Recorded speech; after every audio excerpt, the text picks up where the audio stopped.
దేవుని నామానికి స్తోత్రములు. ఈ ఉదయకాల సమయంలో మీ అందరికీ కూడా నా హృదయపూర్వకమైనటువంటి వందనాలు తెలియజేస్తున్నానండి. ఈ దినము దేవుడు మీతో మాట్లాడుతున్నటువంటి మాట ఆదికాండము 26వ అధ్యాయము 12వ వచనంలో ఇస్సాకు గురించి రాయబడి ఉంది కదా. ఇస్సాకు ఆ దేశమందున్న వాడై విత్తనము వేసి ఆ సంవత్సరము అతడు 100 ఫలము పొందెను. అంతేకాకుండా అతడు మిక్కిలి గొప్పవాడగు వరకు కూడా క్రమక్రమముగా అభివృద్ధి పొందుతూ వచ్చి ఉన్నాడట.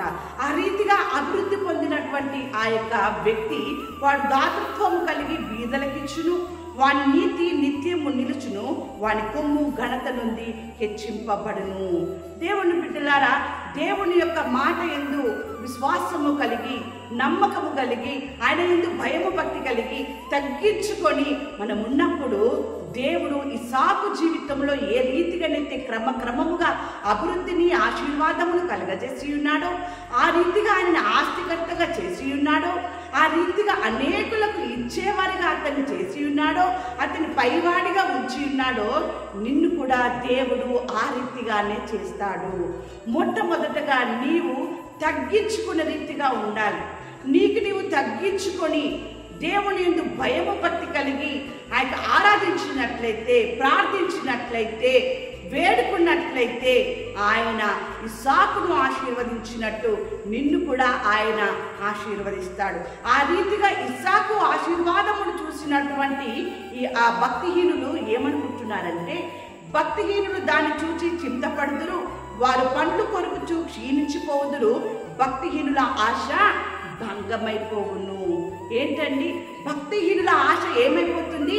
భంగమైపోతుంది. కానీ దేవుని యందు భయము భక్తి కలిగినటువంటి వారి ఆశ మాత్రము తీరుతుంది, తృప్తిపరచబడుతుంది అని వాక్యం సెలవిస్తా ఉంది.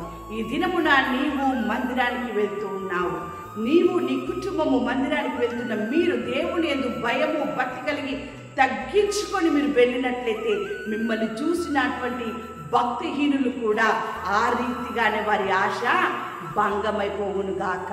ఆ రీతిగా దేవుడు మిమ్మల్ని క్రమక్రమముగా అభివృద్ధి పరిచి ఆశీర్వదించును గాక.